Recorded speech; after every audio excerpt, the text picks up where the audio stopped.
Hi, I'm Alex Pault, and I'd like to welcome you to another episode of Talking Timepieces, where we talk about watch collecting and horology. Today, we're going to talk about Montblanc, a company that, known for their pens and other luxury goods, entered the watch space a couple of decades ago, and a lot of people thought it was just a luxury fashion watch move when Montblanc was trying to make a serious horological luxury watch move. And some of the things that they've done have really underscored that. Among them, this watch that we're going to take a look at today, the Montblanc Geosphere. The Montblanc Geosphere is a beautiful GMT World Timer piece, and I have a lot to say about it and the company, but might as well do it while we're looking at it close up. So let's flip the camera and take a look. So here we are with the Montblanc Geosphere, a beautiful piece. This is the limited edition titanium with the leather strap. One of the things I like is, if you notice, the leather strap is also a gradient blue, the way the dial is a gradient blue. It's a very beautiful evocation, and the white stitching brings out the white highlights in the watch. Some people were talking about shake while I was holding it, so I got a little stand for you all so that way we could look at it for a while steady before I pick it up for measuring and wrist check and all that other stuff. But let's zoom in since we have a nice firm base, and let's look at some of the functionality on this piece. The watch itself pays homage to a famous mountain climbing event, or I shouldn't say event, a mountain climbing goal where you climb the 7 highest peaks on each continent. And the blue pips on the watch, on the hemisphere, are where those mountains are, and they tossed in Mont Blanc because, of course, it's their mountain. The blue line is Greenwich Mean Time, the GMT line. So actually, if you have good eyesight, you could literally, at a glance, see the time anywhere on the planet, north or south. It does have a second time zone hand that is accessible not only through the crown and moving it simultaneously with the hands when you set. This watch also has a jumping hour hand. I'll show you those functions in a second. But one of the things I wanted to point out that I like is it's got a pusher here, a hidden pusher that allows you to advance this hour independently. Okay, so this is not only settable via the crown along with the main hands, but it's also can be jumped. So in case you don't want to jump the main hands and you want to track a second time zone, you can push the pusher and jump the sub hand. The one thing I wasn't completely happy about makes sense in the case that this watch has no second hand. And frankly, I think it would make the face busier, although it would have been nice to have some type of running indicator, maybe a little pip or something, or on the back, maybe a little window to see the balance wheel. But other than that, so far I haven't had to doubt its operational capacity, so the missing second hand hasn't bothered me a lot yet. I'm more impressed with the beauty of the globes and the lovely layout of the dial. Now, it is a compass bezel, and if you know how to use a compass bezel, I'll explain it very, very quickly. You basically point the hour hand to the sun, and the 12, you bisect the angle, and that's south. And then, so obviously, the other direction is north. So you would then turn the bezel so you could do a momentary alignment using the watch face, bezel, as a compass guide. So it continues to evoke the adventuristic aspect of the watch. It does work well. Numbered bezel would have been more useful in some ways, but I'll take the geographic bezel because it does nod in the direction of the adventurism of the piece. Now, let's back off. Well, actually, before I do that, let's take a look at those beautiful, the globes in motion. See,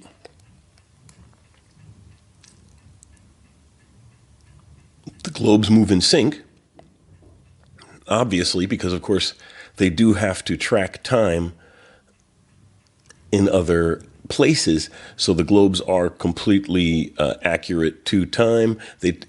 You could almost say they're a very glorified day-night indicator for the second hour hand because of the day-night delineators, but also there are time markers on it. So you could theoretically, like I said, use this as a world timer in that sense if you have good eyesight or good glasses, I guess.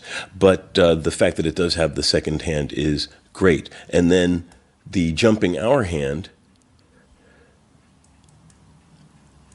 allows you to adjust your time when you're, say, for example, flying, you land where you're going, and you can reset your hour without having to reset the time. Because, well, frankly, that does become an issue when you are traveling. You get someplace, and if you don't have an opportunity to reset the watch, if you change your time zone and it stops the watch, then your watch is no longer accurate. You can't trust your watch. You have no way to reset it. You're screwed. The Rolex GMT Master and the Explorer 2 and some other good GMT watches also have the jumping hour hand, which is a very good function and a useful function, extremely useful if you travel. And if you do a lot of international business, it's nice to just have the quick day-night indication. You can just do a quick glance and say, oh no, America, it's still dark. Oh no, it's still dark in South America. You know what I mean? It allows you to be a more functional world time aware person without really beating you up with a lot of information. It's very compact, but it really does present very well. It does have an interesting loom. Let me zoom out a little bit and we'll check that out. I have my little UV lamp here. And as you see, the loom is actually pretty strong. Let's zoom in and get a better look at that. The globes glow as well, which can be confusing at night if the hands are over the globes during the time you're looking. You know, you wake up in the middle of the night at midnight and you look, the hands are lost in the globes. I love the presentation, but it does detract from the readability of the watch at night with the loom. Now, the overall legibility is fantastic. It's easy to read watch. I like the way the hands are presented. It's just a really good looking piece. So let's take a look at it from a wrist point of view, but first let's do some quick measurements.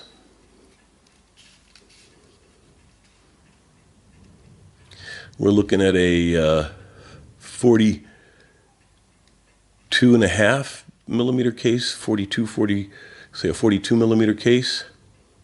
The bezel does protrude a bit, so that could be throwing it off as well. I believe the spec is it's a 41 or a 42 millimeter case, but with that chunky bezel, it's coming out thicker. Now, the actual lug width is a straightforward 22, so you could put just about anything on it. It's not a hard watch to put a strap on. And the thickness is 12, almost about 13 millimeters.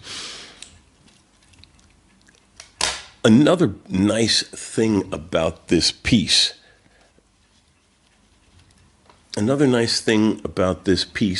is it has a really, really, really nice closure. It's a double deployant, and a lot of deployants don't have micro adjustments, but this has a really cool and innovative micro adjustment where you can slide the bracelet back and forth, or I should say the clasp back and forth on the strap.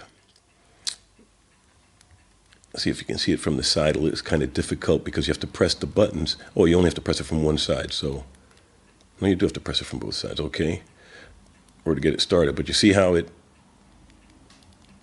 so you have a complete micro adjustment in the strap, as well as the ability to use the holes in the leather. So again, beautiful piece, well presented, excellent attention to detail. Let's take a quick look at the beautiful back. There we go. Pop that open and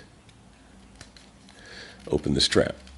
And there we go. Let's put it on the stand so we can zoom in on it and let you really take a look at how that looks. And it's upside down, so there we go. It lists the various mountains. I'm getting a lot of reflections, I apologize. But it's beautiful, beautifully engraved back. And of course, the Mont Blanc symbol evokes the pens, which also have the Mont Blanc symbol on them. So, beautiful watch, beautiful face, beautiful back. A lot of people didn't take Mont Blanc seriously when they first started making watches a couple decades ago.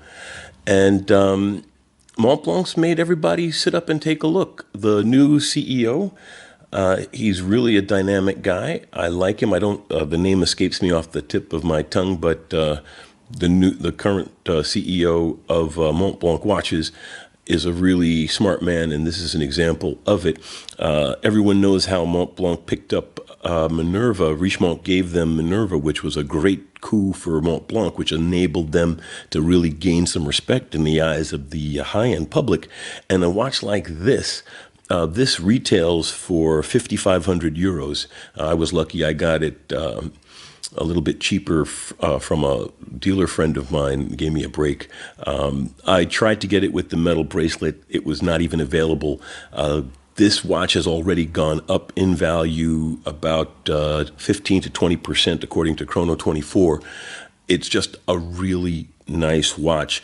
It's a Sellita base movement. It's a modular movement. It's a Sellita base with an in-house module. The globe GMT portion is a separate module made by Mont Blanc. So it's a Mont Blanc finished, Sellita based module for the time, and it's an in-house module for the GMT and globe functions. So although it is a modular movement, it comes by it honestly in that sense that they really did give you your value in the GMT module. They didn't go the modular route simply to save money.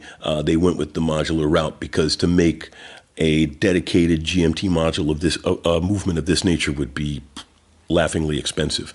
So it is a beautiful piece. It has high functionality. It is worth every penny I paid for it. It's worth more than I paid for it already. I am going to be doing a video on watches as investment. I wouldn't advise watches as an investment, but I'm terrible with money and good with gadgets, so it's worked for me. So let's take a quick look at the wristwatch check. I'm wearing the Seiko spring drive, the first model that had spring drive. I will be doing a video on this as well. In the probably the next video or two, I'll do a video on this one. And really nice piece in general. Ironically enough, the only one I currently have with a power indicator. So let's put it on. I have relatively, I like to think that they're relatively small, but depending on who you look at, they're relatively big wrists. I do have big hands to go with it. But you know what I'll do is I'll measure my wrist width for the camera with the calipers, so that way at least you know how wide my wrist is that you're seeing it on. And I'm about a 2.5, oops, I switched it to inches. There we go. About a 60 millimeter wide wrist. So it looks quite nice and balanced on my wrist. It looks really good. I like the way it looks. It feels good. The leather really works. I don't know if I would have liked the titanium bracelet more, but it would have given me a choice between metal and leather. At this point now, I have a choice between leather and I'm not going to put a NATO on it with this strap. This strap just looks too good on it, and especially with that buckle. And I like the little touch of the highlights. The bracelet also has a nice Montblanc. The clasp has a nice Montblanc etching into it as well. So all in all, it's just a really nice watch, a beautiful piece, and frankly, one that would be at home with jeans or a suit. It's just that well executed. It's a future classic. I'm really glad I got my hands on it. It's a beautiful watch, really works very well, and looks fantastic. So let's turn the camera around and close out the episode.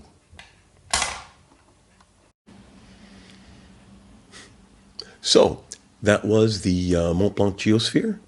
Beautiful watch and a truly excellent example of what you can do when you really try to make a functional, useful, good-looking watch and not worry too much about other people's sensibilities. So thanks for taking the time to listen, and I appreciate you taking the time to subscribe if you would like. And see you next time. Thanks for taking the time to be with me.